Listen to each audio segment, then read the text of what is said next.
Okay, video part two. Mom called, canceled it even though I hit pause, but she's at the store, so she needed me.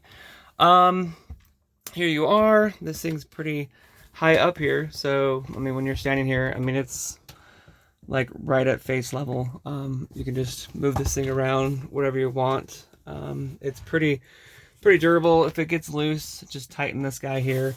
This thing is screwed with like three 3-inch screws, 2 in each one on each of the 2x4s. These are glued together, and it's stained, so you're good there. Here's your shower curtain. So just plop this guy down, shut your toilet. And this one, I don't really like this curtain as much. Reason why, it's because it's like a kind of a sponge. It kind of soaks up the water. So I have a plastic one. If it gets annoying, I don't know, I'm sorry, but the plastic one is the one that came with the RV, and it's kind of retarded and just dirty, and it was just old. So there's a track that goes all the way across. You can see the drains right here. It goes all the way across, so you just keep pulling this over. I'm breaking stuff. Yeah, this thing doesn't like to stay on very well. I'll edit this out. Just kidding. Anyway, just keep pulling this until you get to about like right there. And then you just keep pulling this guy around. And then you do a 360, 180, whatever. Keep pulling it around. And then you probably need a little bit more slack. All right, so you kind of want this to be pretty close to each other, and you want this set up like that. And you want this guy to be, I have clips, and I'll show you where the clips are. And you can just clip it together. The problem is, if you notice, water drains down here. This little piece isn't like actually connected to anything. So if you get water in here, you can just pull that up and wipe it out with a towel. No big deal. But with those little clips there, you can clip these together. Like a clip here, and then a clip here, and you have your basically your on-off. So when you have your hot water temperature, you don't want to be flowing a ton of water. You just lather up, get wet, lather up, turn off, just push this thing. You'll have a little bit of water coming out, and it'll be the same temperature when you turn it back on because you already had it all set up from down below. So yeah, just when you're lathering up and doing your hair, whatever, just stop the flow. I mean, it doesn't stop it all the way, so then you get a little bit of water. And otherwise, I mean, this thing really does squirt out a ton of water, and it has a lot of pressure, so that's cool. Anyway, move this guy back. Hi. And what I do is I actually will shut the door, because after you take a shower, this thing is a little wet. So let me fold this back. Put your latch here, bring your shower curtain up and over, and then I like to have it just kind of spread out over here, and then it'll dry pretty fast, and then you can do the same thing on this side over here. So that will dry. You can turn on the fan and kind of help it dry out. That way it doesn't get any kind of mold or anything like that growing. You don't want to just shove it back in there wet. You can just wring it out. It is two separate curtains combined into one. So you can wring it out, but yeah, here's your drain. So when you take a shower, just unscrew it, and then you just kind of let it sit right there. And when you park the RV, when you take a shower, always have it on a incline, like to the rear. So you just want to have a slight incline or whatever.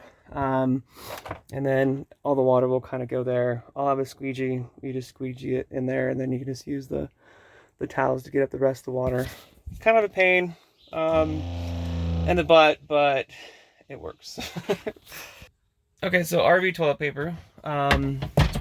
You have plenty of rolls of toilet paper.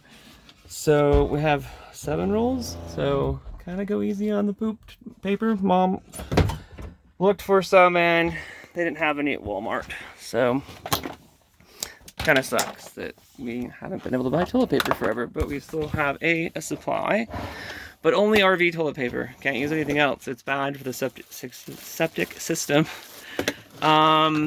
Here we have some bungee cords. You have your Swiffer wipes to clean, like down here if you ever feel like to clean. And I forgot to mention that you have your house vacuum, and you have this little guy. So just that thing will run when you're plugged into shore power or the generator. Oh, I did leave one piece of carpet in here just because. So what else? Okay, the seats. So the seats are a little weird. If you open the door, these seats turn around. It's just easier to open the door. So you have 2 levers. You have this little flat piece of metal here. And then you have this one. This one makes the seat move back and forth. This one makes it turn. So you lift up, see it turns, but then it's gonna hit this the side. So what I do is I move it forward. So now the seat's here in the forward position. Get the black little flat thing, it's back there a little bit under the seat. And then you can put the seat forward there with this little recliner button and turn it, and voila. So you can kind of do it in the same fashion and then just roll it back and you're in the back position. So since it's just going to be you don't really have to do the front passenger or the driver's seat if you don't want. So then you're only, you know, just doing the one seat, because you can sit here and eat, kick your feet up, and have the doors open, whatever, and chill. But yeah, the table's under there, and that's where the table goes here. Microwave, pretty self-explanatory. Popcorn button actually works pretty well. If you just press the popcorn button, you're good. Shut this and turn off this. Turn off the battery. It's charged enough, and we're gonna see how hot the water is, because I think I ran it for about 20 minutes. So this is where we can you can have the bucket, and then you're not like letting the water go into the tank. Yeah, that's super warm. Yeah, that's probably 105, 110, maybe 105. Anyway, I've measured it before. It gets hot. I want that to actually drain a little bit, so it'll cycle out and you'll have a fresh, sanitized tank from it being on. Yeah, just make sure like you don't leave the hot water tank on.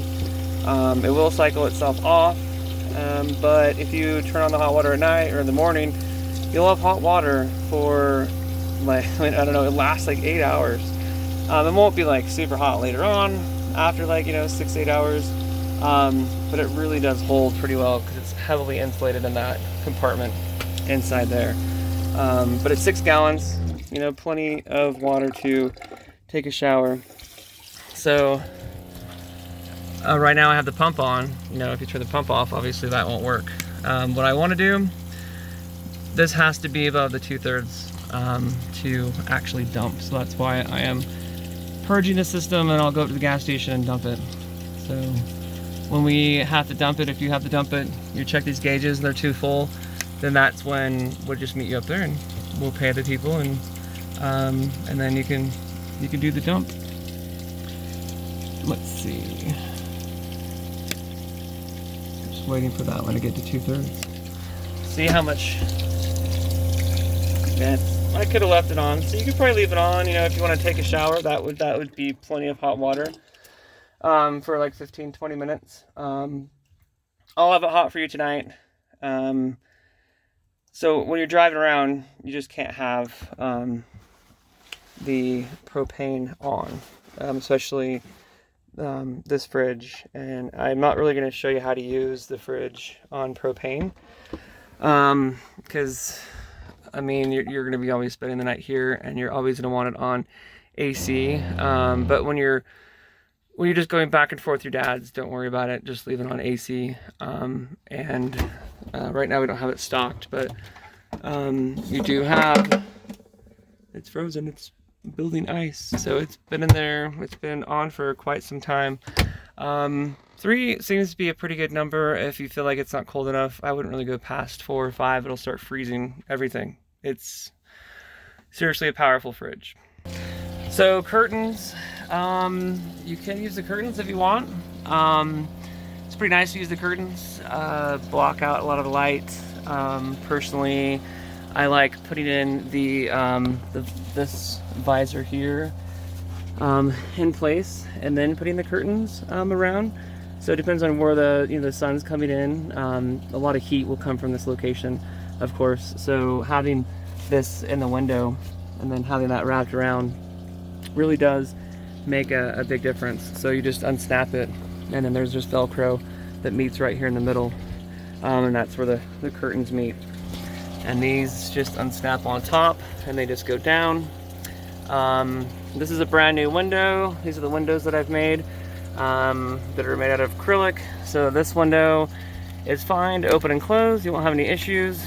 I find it has been squeaking a little bit when I drive. I just installed it, so sorry if it's making a little bit of noise. I have to figure that out sometime. This window here, this one's the stock window, and this window is about to fall off. It's missing a hinge. I already made a new hinge, so just don't use that window. I have it taped on the top, but it's gonna fall off like it did on me. This window fell out when I was in the desert in Arizona, and so this one's fine to open. And they open, and you can have them open in the rain, which is pretty nice. You just twist them, and then you just come back, and then just get them nice and tight when you close them. These guys are kind of hard to open. This used to have a screen. I took the screen off because I was going to put window tinting here, but haven't got to that yet with everything going on. So shouldn't be that many bugs, but you can open these. You just kind of like do it from the outside, but you have to be careful when you open them because you have to lift up really hard and they might break. Let's see where we're at. Still haven't even made it up. I'm just waiting for it to get there. Let's help it along. And I'll top this thing off with fresh water. Let's go out here. Okay, so this is a nice little step to get in and out. Spare tires here, you won't have to worry about it. I have new shocks go in the rear. Haven't put this on yet. There's new shocks in the front. Here's the filter. This little hose thing broke, but this is what you would fill up the water tank with. So you have the flow going that way, so it's going this way. You plug this in here, just screw it on. They have a ball valve, so you can actually close the ball valve, twist it, have it closed, and then put on here, and then put it to the hose, and then pressurize the hose, and then you're not introducing a lot of water into the air into the system. So make sure you don't lose this. I always set it down here on top of this guy, but yeah, you just stick this in there and then kind of hold it, support it. I did kind of fix it a little bit, might leak a little bit, but whatever.